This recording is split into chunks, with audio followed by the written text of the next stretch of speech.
it's Miss Bo, and I've got your art project for the week right here. This week, it's all about lions. We'll be going on a lion hunt, and you'll also be making your own piece of artwork that is of a lion. You'll be using your different art skills and things you know about art to create this project. When I think about making an art project, I like to look at different things for ideas. So this week, I got my idea for our project from a song, actually. And in just a few moments, I'll be playing that song for you. It's called We're Going on a Lion Hunt. And it might sound a little bit familiar to you. Maybe you've heard it before. Or maybe you've heard a song a lot like it that's called We're Going on a Bear Hunt. But this one's all about the lions.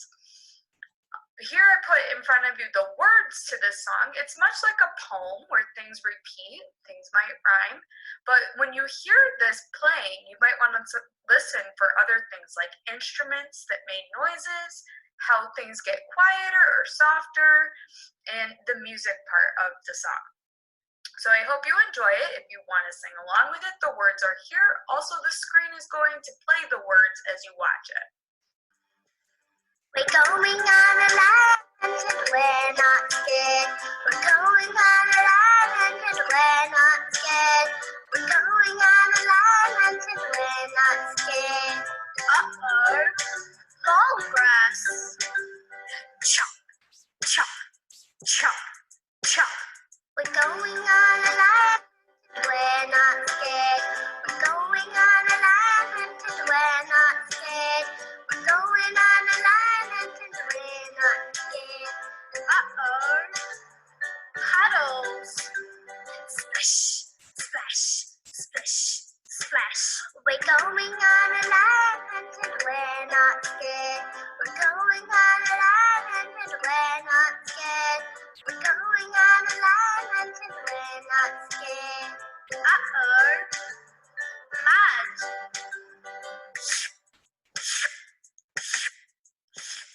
We're going on a lion hunt and we're not scared. We're going on a lion hunt and we're not scared. We're going on a lion hunt and we're not scared. Uh-oh, bridge.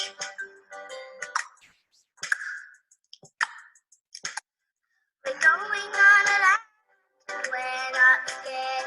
We're going on a lion hunt and we're not scared. We're going on a lion hunt and we're not scared. Uh-oh, cave.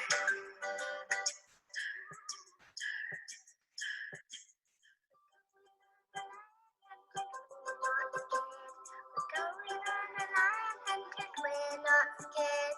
We're going on a lion hunt and we're not scared. We're going on a lion hunt and we're not scared. Uh-oh, two eyes, whiskers, teeth.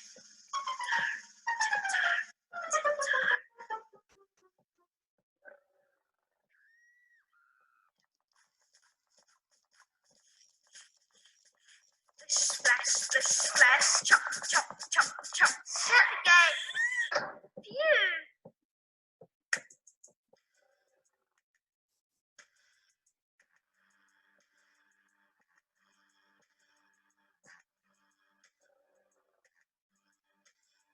We went on a lion hunt and we were scared. We went on a lion hunt and we were scared. We went on a lion hunt and we were scared. Well, maybe just a little.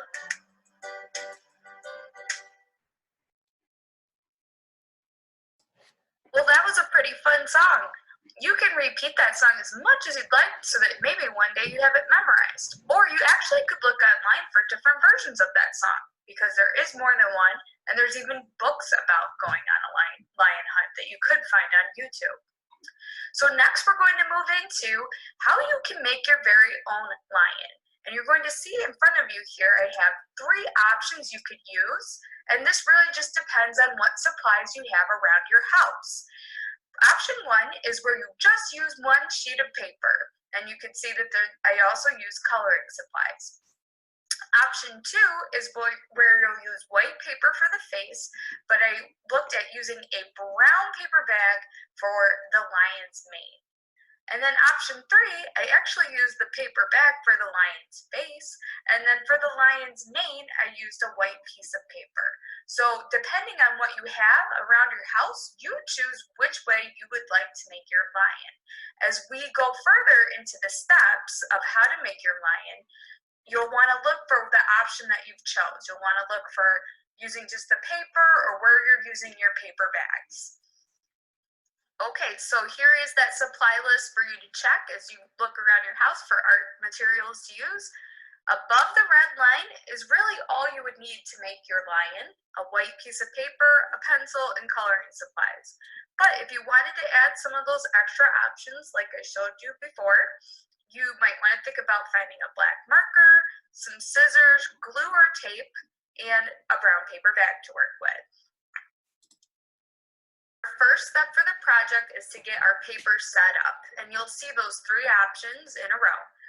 If you're using just one sheet of paper, I have little pictures on the side to show you how to divide your paper where you can create a smaller rectangle in the middle. You can use diagonal lines that come from every corner. Those lines should be a little bit larger than your hand.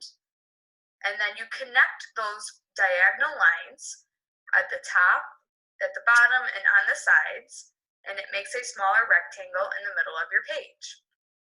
That's one option. The next thing you could do, or other option to try, is cutting off the side of a paper bag and then making a smaller white rectangle that will fit in the middle of it. So to make my small white rectangle, I actually just folded a piece of paper in half and cut that on the folded line, so I had a smaller rectangle. The third option is to get yourself a white piece of paper, cut a paper bag so that you have a rectangle that is smaller than your white paper. So any of these will work. You decide which way you want to go. Once you have your larger rectangle and smaller rectangle set up, the next step is to create your lion's ears. All it takes to do that is drawing a straight line and drawing 2 arches. If you are using just one sheet of paper, you simply have to draw your 2 arch lines to create ears in the corner.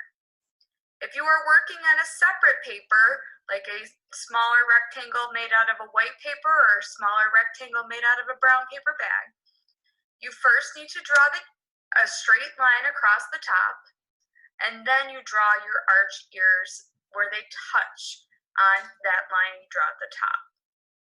Once the ears are drawn, you're going to cut on top of the ears. That is only for option 2 and option 3. Option 1 has no cutting at all. After you have a small rectangle and the ears attached to it, either you've drawn it or cut it, you'll want to work on the details for your lion's face. There's easy lines and easy shapes that you can draw to create a lion's face. If you look at this picture, it tells you one step at a time how to draw the details of the face. To finish the face, the last thing you need is to decide the color of the face. If you made your smaller rectangle out of a brown paper bag, then all you need really is to draw in the details with black marker, and you can leave the face brown because that's the color of the paper. You'll see that I used a scrap piece of white paper to cut the teeth and glue it. That's just because I wanted the teeth to look really white. If you're working on white paper for the face, then you can choose markers or crayons or even paint to color in your details, and you decide how you want things to look as far as color goes. Our lion's face is all finished. Next step is to add the lion's mane.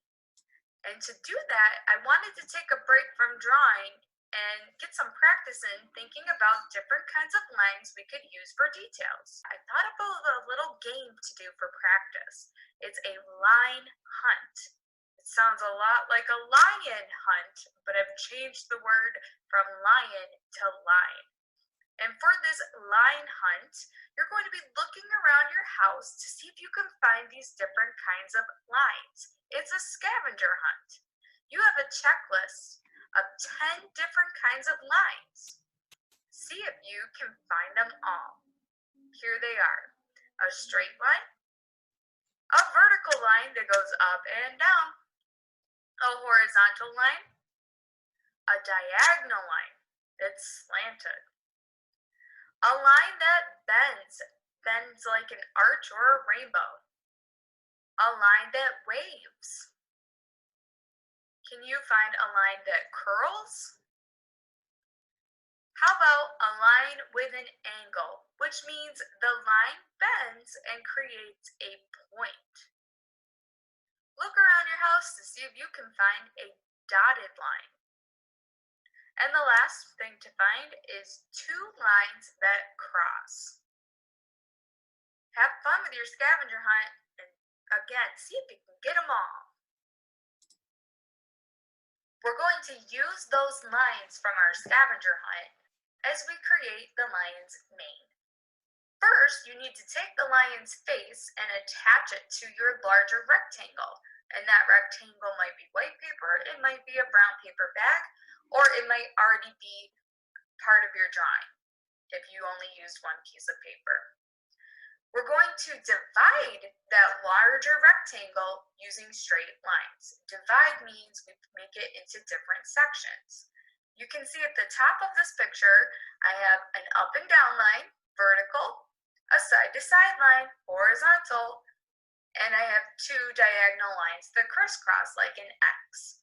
I drew those lines on my lion's mane coming out from the face. We're going to continue using those different styles of lines we looked for in the scavenger hunt. Each time you add a line to the lion's mane, make sure you try a different kind of line. If you look at this picture, I used 3 different ones besides my straight lines: a wavy, a dotted line, and a zigzag line. When you start with your first type of line to add, you want to look for your straight lines that you drew coming out from the face. On both sides of those straight lines, you're going to draw your first type of line. If you look at my example, I did a wavy line on both sides of my straight lines. Next, I'm going to keep adding more types of lines. So my next line to add was putting a dotted line next to my wavy lines. But you could choose different lines as you draw. And then you're going to keep drawing outward to fill up your whole mane. So if you look at my zigzag line, I put it next to all my dotted lines. And so on and so forth. To make my lion look finished and complete, the last thing I did was check for any spaces left. I didn't want to leave big gaps in the lion's mane, so I just found those blank spaces and I filled it up with even more lines. And that gave me a complete project when I was done. I hope you had fun this week making your lions. Thank you so much for listening and participating. And stay tuned. Next week I'll have something new for you to try. I'm looking forward to it.